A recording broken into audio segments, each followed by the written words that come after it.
Paramashiva's message.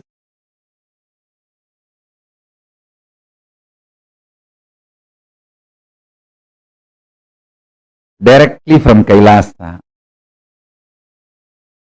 Listen. Human DNA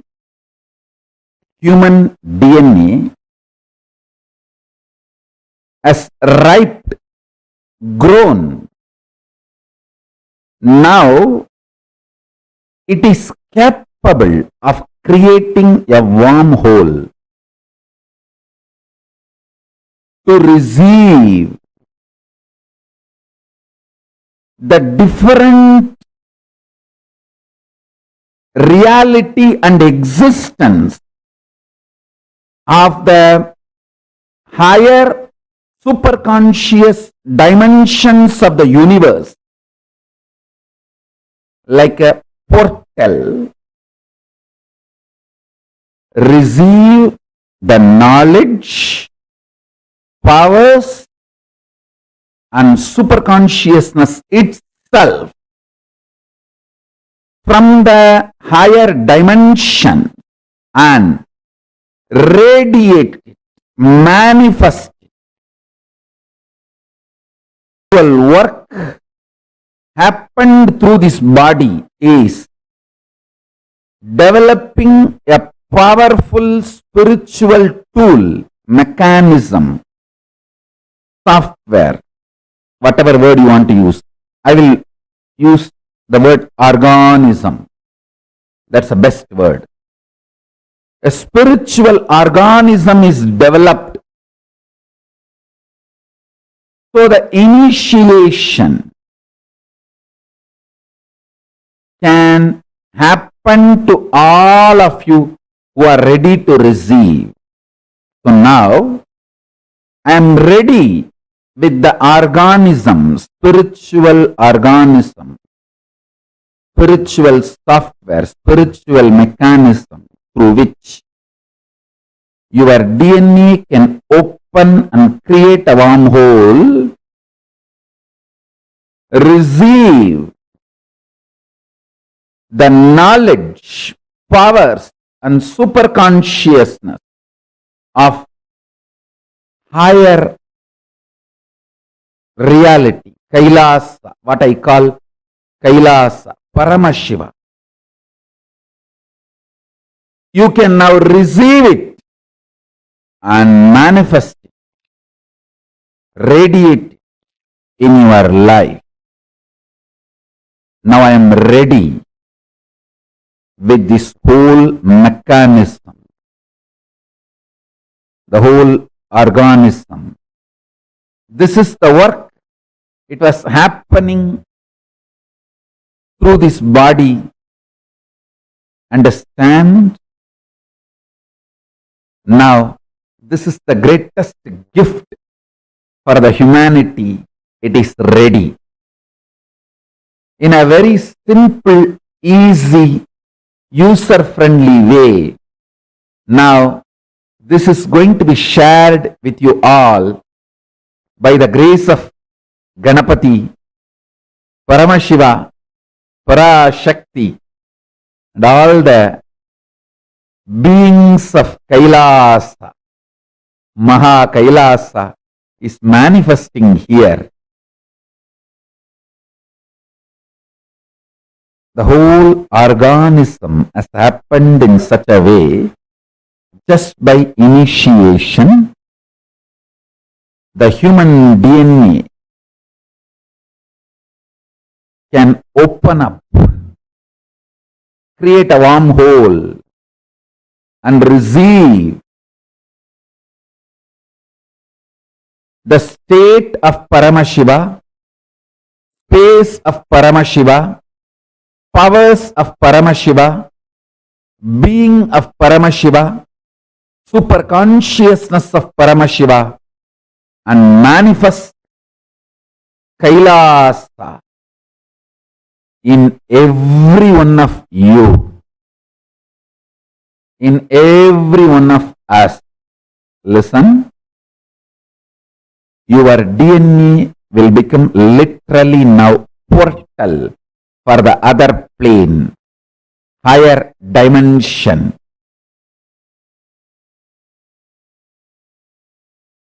The superconscious space I call as Kailasa. Constantly something was happening in this body to better and better and better the whole initiation mechanism, organism, understand? Bettering the words of expression is the job of a teacher. Bettering the science of initiation is the job of the Guru.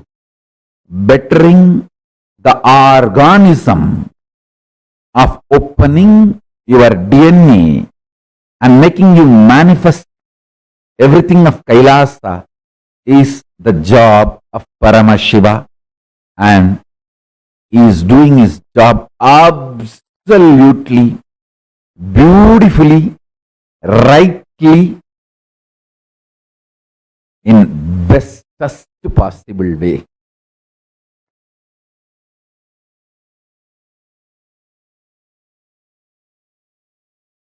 Paramashiva's message directly from Sri Kailasa. Listen.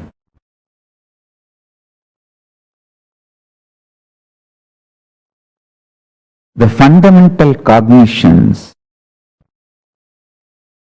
are the principles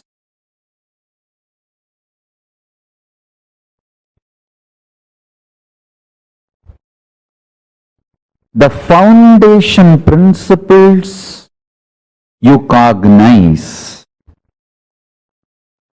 decides whether you are going to build a materialistic ecosystem around you, so-called rational ecosystem around you, or an enlightened ecosystem around you.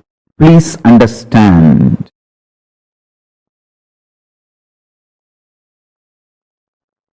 All the so-called conclusions of the science and rationality is not rationally rational or scientifically scientific. All the cognitions, politicians, social leaders trying to infuse into you are not absolute truth or absolute right. Understand? Neither the cognitions are absolute truth, nor they are rationally rational or scientifically scientific. But unfortunately, the cognitions you cognize decides the quality of life you are going to have. Understand? The ultimate Tyagi, Paramashiva, reveals all the truths as it is.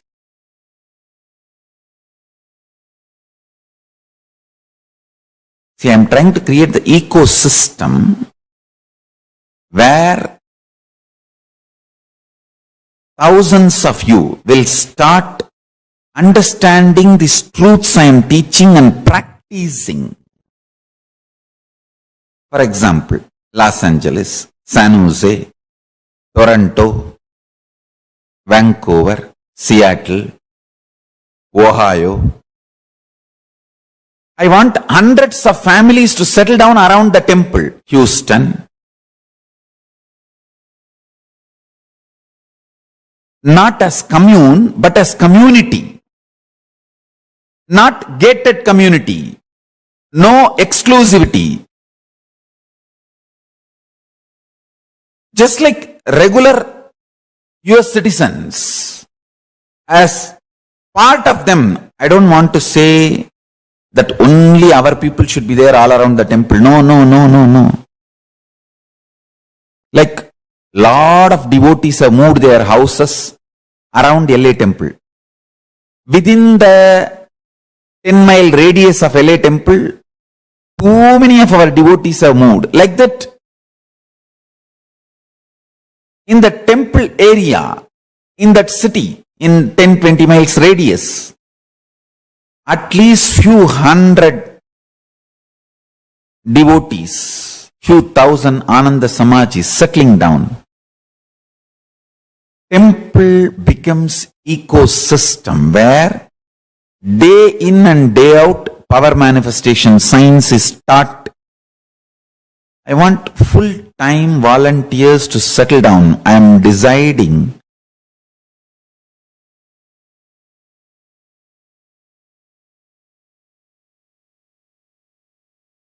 want to give this spiritual instruction. Take this as a spiritual guidance and instruction. All the temples all over the world start having all the devotees, disciples settling down around the temple, not as commune. Be very clear. I don't want to say only our devotees should be like a buy the land, build the home. No, no, no.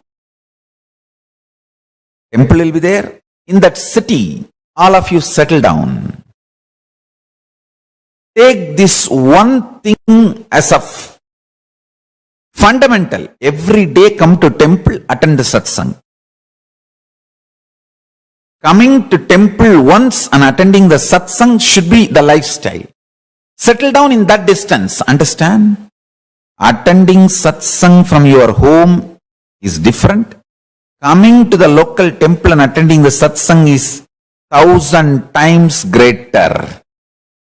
Because whatever is said and done, the energy radiated by deities, the linga. See, in your home, only Guru will be there. If you come to temple, Guru, Linga, Sangha, all three will be there. So nothing like having Guru, Linga, Sangha, all the three. So temple awakens a kind of a powerfulness and intensity and depth.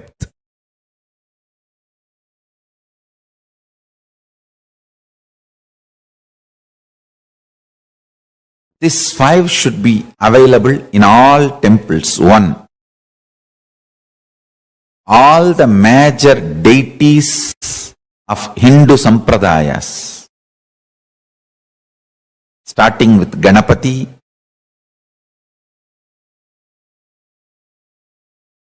Shiva, Devi, Subramanya, Vishnu, Navagrahas, and each god's different incarnations, like a Vishnu. You should have at least Rama and Krishna. The pantheon of Hindu deities. Understand? And I am making this very clear. All my temple, the deities should be worshipped, maintained by devotees. Understand?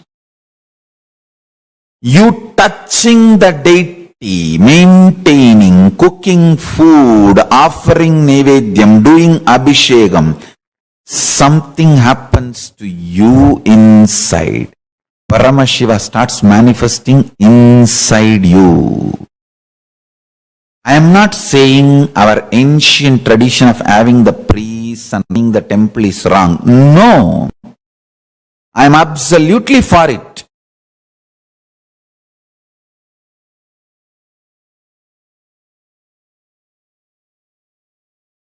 Even if I appoint priests for our temples in future, I will be more happy if devotees directly relate with the deities. They touch, do abhishekam, men, women, both. All community, all gender. Our temples do not discriminate based on gender, race, community, caste. No. It is just qualification. Anyone can come and do abhishekam, touch the deity. If you are initiated, that's all we ask. Take initiation, maintain vegetarian lifestyle.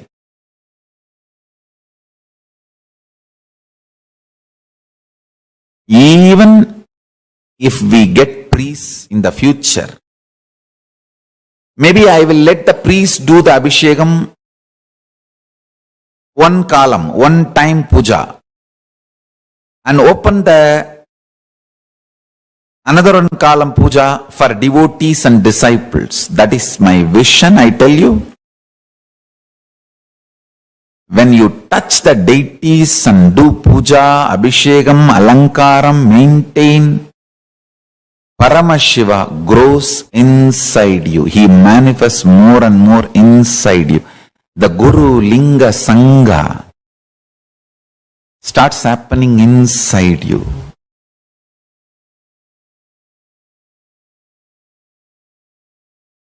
This is what my vision of Kailasa. I want every US city to have one Kailasa. Every US city to have one Kailasa.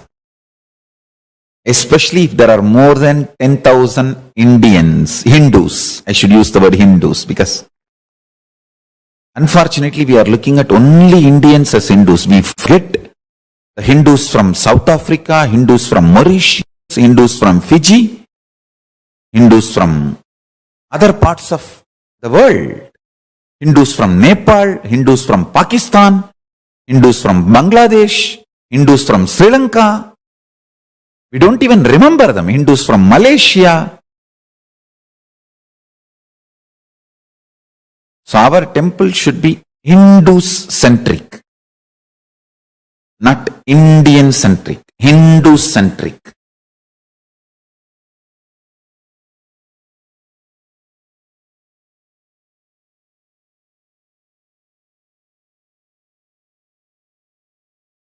Anyone who is initiated can start practicing. Our temple should be more a place where practicing is done. Powerful practicing is done. Understand?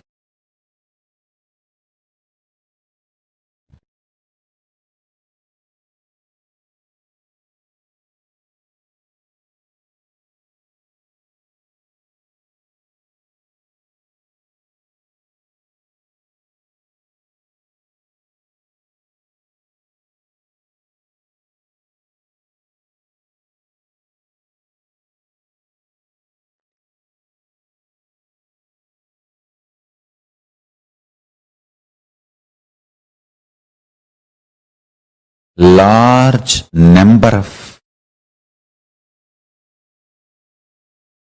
people should be benefited by the power manifestation signs. Every day, power manifestation should go on in all our temples all over the world. Understand, the first component is all the deities of Hindu Sampradaya should be there, which will be maintained by devotees from any race, caste, community, anyone who takes initiation to live Hinduism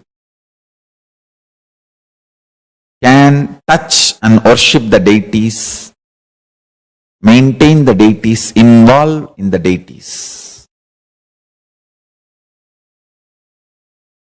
And I wanted to tell you,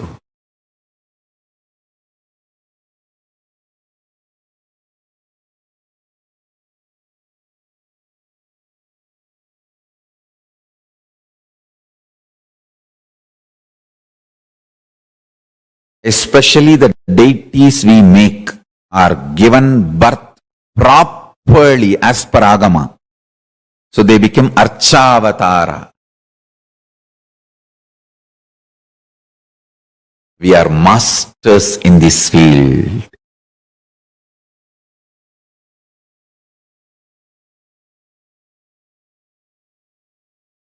We know why we do what we do thoroughly.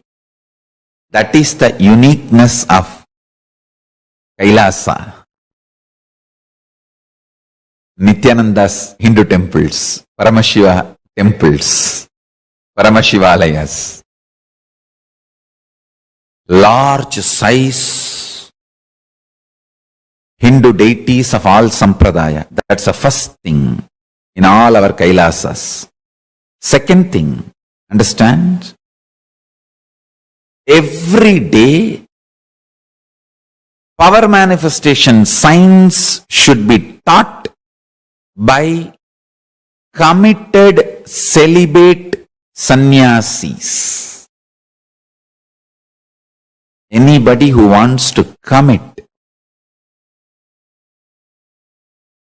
and take this sannyas life can start gathering in the localities of our temples.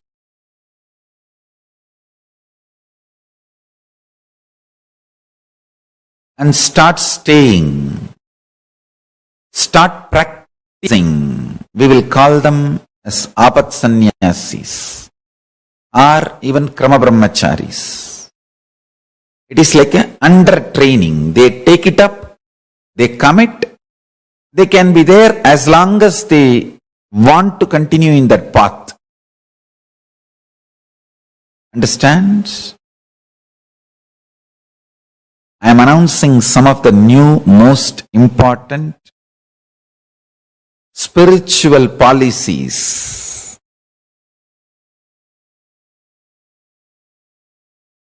Kailasa should have deities first. Second, large number of sannyasis. Krama.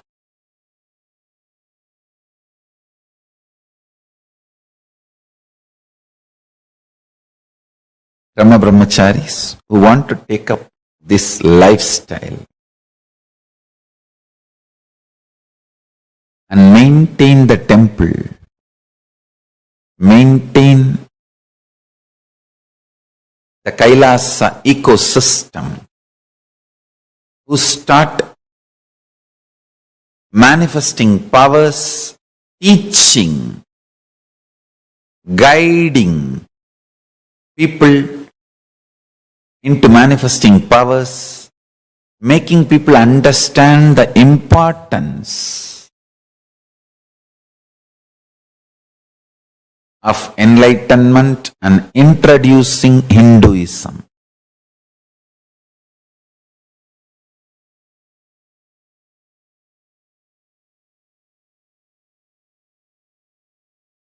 Understands? The whole ecosystem necessary for this. We should start focusing and manifesting it in every city where at least 10,000 Hindus are living. And a large library. Still Hinduism is in books. It has not yet come to the digital world. Still Hinduism is living in books, especially in home libraries. Still we have not left the habit of reading books and learning Hinduism. So, as long as that reading books and learning Hinduism is there for Hindus, we should keep a huge library. Digitizing we will continue to do, but the huge library, physical library is required.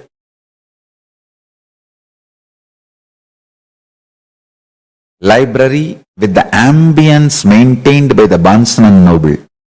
How they have a very happy ambience for people to hang out, read.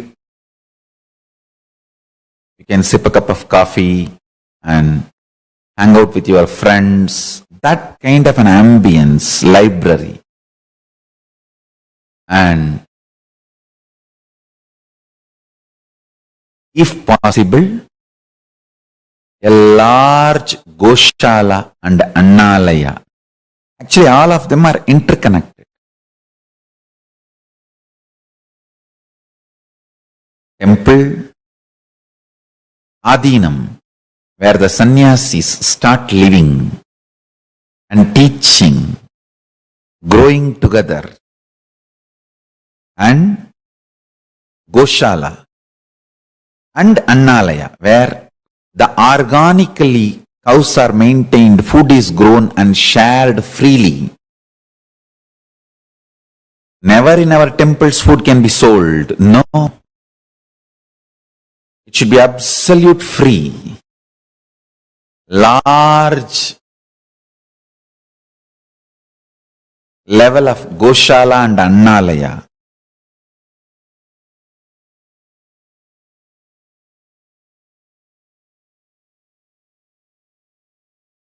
Temple with large size deities, power manifestation, science, and enlightenment science taught by committed large number of sannyasis day in and day out.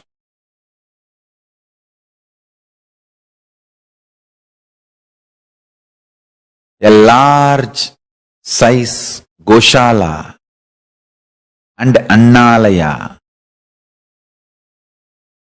Large size library with ambience similar to Bansan and Noble. Fifth, last but not least, at least few thousand families of devotees settled around the temple. This is a complete Kailasa ecosystem. So, anybody comes there, whether 7-year-old kid or 70-year-old man, he is given everything related to Hinduism, and Hinduism becomes just such a happy living lifestyle.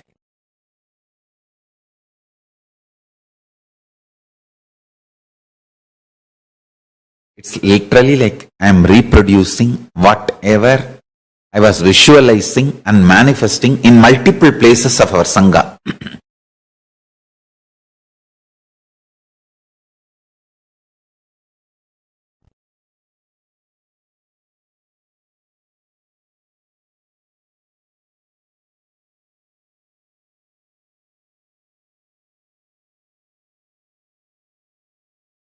N pregnancy to Antyeshti. Everything, all the kriyas. With the knowledge should be done. With the absolute Veda agamic knowledge. From N pregnancy to graceful exit. Everything should be done.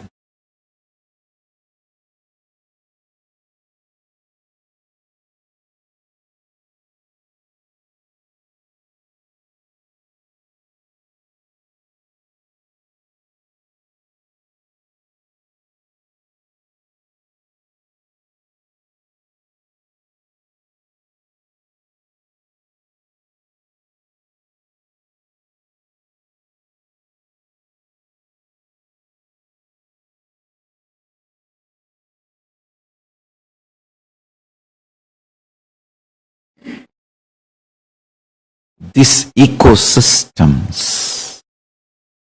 all over the world will keep this whole enlightenment science alive.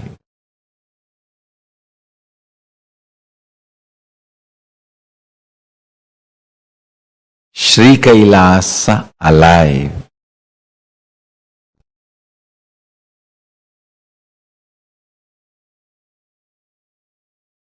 Everywhere, the local temples, ashrams, adhinams, universities, goshalas should start expanding and start adopting the best practices of Sanatana Hindu Dharma. Should start evolving more and more local governing bodies. Local governing bodies.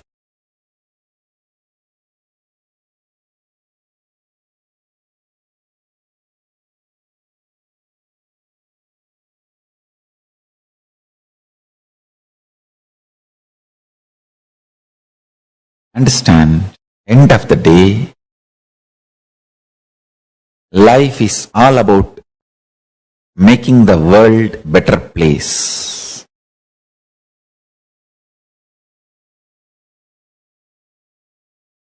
Thousands and thousands of people should be inspired and enlightened.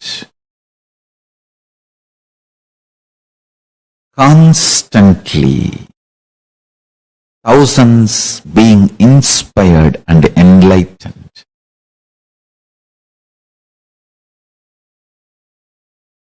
Helping, evolving, living, guiding, radiating the state, space, powers, superconsciousness of Paramashiva.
Yes.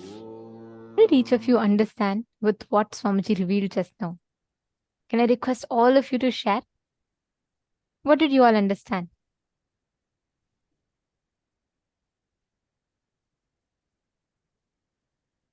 It's very nice to see so many of you participating in manifesting powers. And I see so many of you sit sincerely and attend as well. Can I request all the participants to please come back? All those for whom it's night time and you're wanting to go for a break, please gather back. See, this is the very, very important truths what we are learning today. And also along with that, when we are preparing ourselves to receive these higher truths, the powerful cognitions, understand every single truth of what you're learning today, whether it is right now we learned about why Kailasa, what is the need for Kailasa to manifest. Now, Swamiji has given like so many beautiful, so many different extraordinary possibilities and powers for each of us, gifting so many sciences to humanity. Now, what is the need for Kailasa? Why is Kailasa needed at this point in time? Because Hindu legitimacy, it restores Hinduism its legitimacy. Now, each of us have so many different possibilities. We have so many different um, streams of thoughts, streams of avenues that we can choose to manifest what we want as reality in life. But end of the day, Kailasa stands to restore that political legitimacy on the larger picture, but individually, Kailasa for us stands to give enlightenment, gift us the science of enlightenment. And that's what we've all been learning, and that's what Swamiji very beautifully revealed today in this session, right?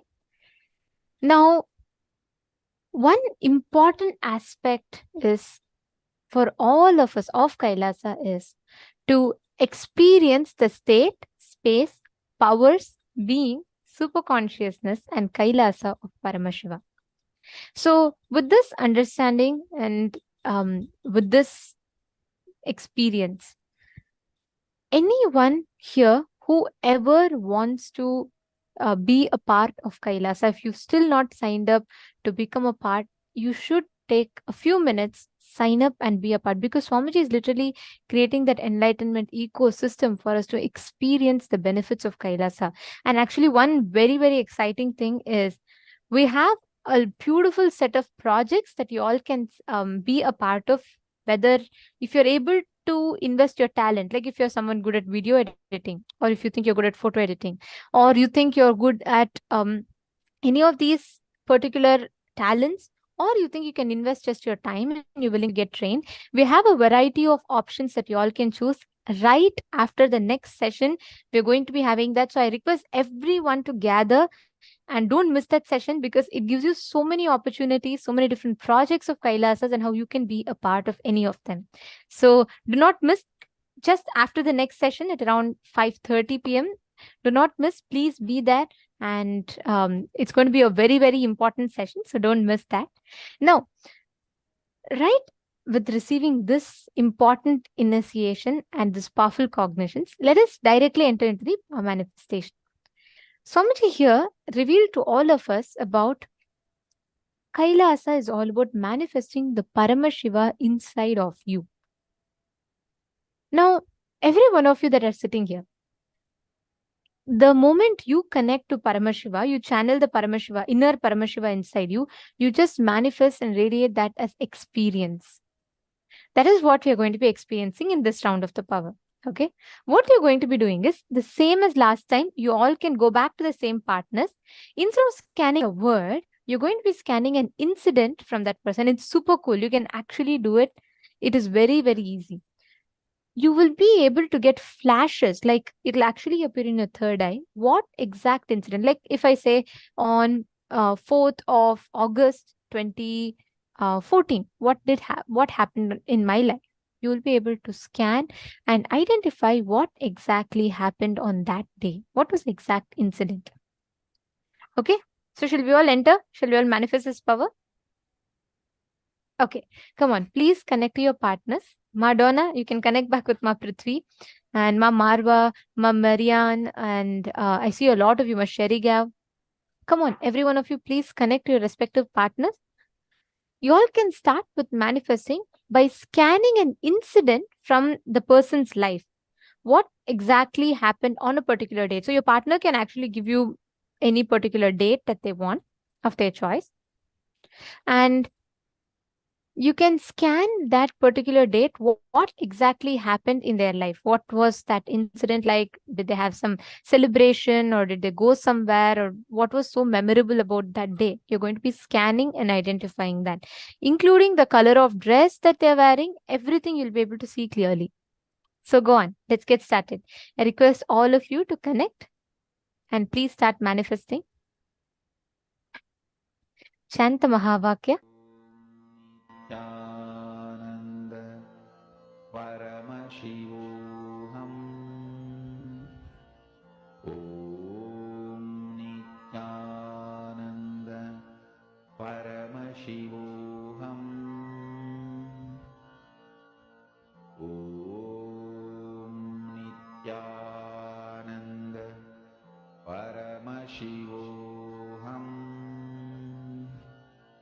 Om Nithyananda Paramashivoham